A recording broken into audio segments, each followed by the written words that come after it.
இன்னைக்கு நம்ம கலாட்டா ஃபேமிலி படம் எப்படி இருக்குன்னு பார்க்க போகிறோம். வாங்க வீடியோக்குள்ளே போகலாம். இந்த படம் பார்த்தீங்கன்னா ஒரு காமெடி ஃபேமிலி ட்ராமாவாக எடுத்திருக்காங்க. இப்போ இந்த படத்தோட கதையை பற்றி பார்க்கலாம்.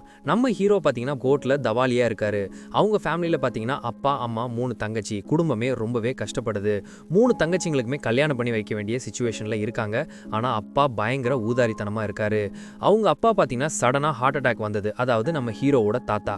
அவரை கூட்டிட்டு போய் ஹாஸ்பிட்டலில் சேர்க்குறாங்க. சேர்த்த இடத்துல பார்த்தீங்கன்னா டிஸ்சார்ஜ் பண்ணிடலாம், இதுக்கு மேலே ஹார்ட் அட்டாக் வராமல் பார்த்துக்கோங்க, வந்ததுன்னா கஷ்டம்தான் அப்படின்ற மாதிரி சொல்கிறான். தாத்தா சொல்கிறாரு, என் 3 பேத்திங்களுக்குமே ஒரே மேடையில் கல்யாணம் பண்ணி பார்க்கணும் அப்படின்னு சொல்ல, அவங்க பையனும் இங்கே காசுக்கே கஷ்டப்பட்டுக்கிட்டு இருக்கோம், 3 பேருக்கும் மினிமம் பண்ணுனாலும் 15 லட்சம் ரூபா வேணும் அப்படின்ற.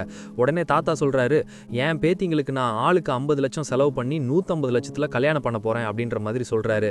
இவங்க ஷாக் ஆகுறாங்க. எப்படி அப்படின்னு கேட்கும்போது, நான் பல பேருக்கு வட்டிக்கு காசு கொடுத்துருக்கேன், அதெல்லாம் கலெக்ட் பண்ணுறோம் அப்படின்னு சொல்லி அந்த பொறுப்பை நம்ம ஹீரோ கிட்ட ஒப்படைக்கிறாரு. கடகடன்ட்டு 3 பேருக்கும் கல்யாண வேலைகளும் பார்க்க ஆரம்பிக்கிறாங்க. ஒரு நாள் சடனா தாத்தா இறந்தும் போயிடுறாரு.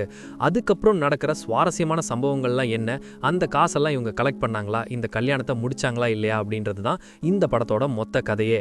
இப்போ இந்த படத்தோட பாசிட்டிவ் பற்றி பார்க்கலாம். பாசிட்டிவ் கண்டிப்பாக படத்தில் வர காமெடி போர்ஷனை சொல்லலாம். அங்கங்கே ஒரு சில இடங்களில் ரொம்ப நீட்டாகவே ஒர்க் அவுட் ஆயிருக்கு.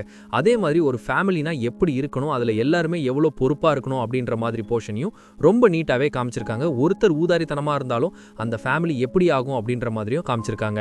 பர்ஃபார்மன்ஸ் வைஸ் படத்தில் நடிச்சிட்டு எல்லாருமே ஒரு நீட்டான பர்ஃபார்மன்ஸ் கொடுத்துருக்காங்கன்னு சொல்லலாம். டெக்னிக்கலி படம் நல்லாவே இருக்கு. என்ன இந்த படம் கொஞ்சம் லோ பட்ஜெட்டை தான் எடுத்திருக்காங்க.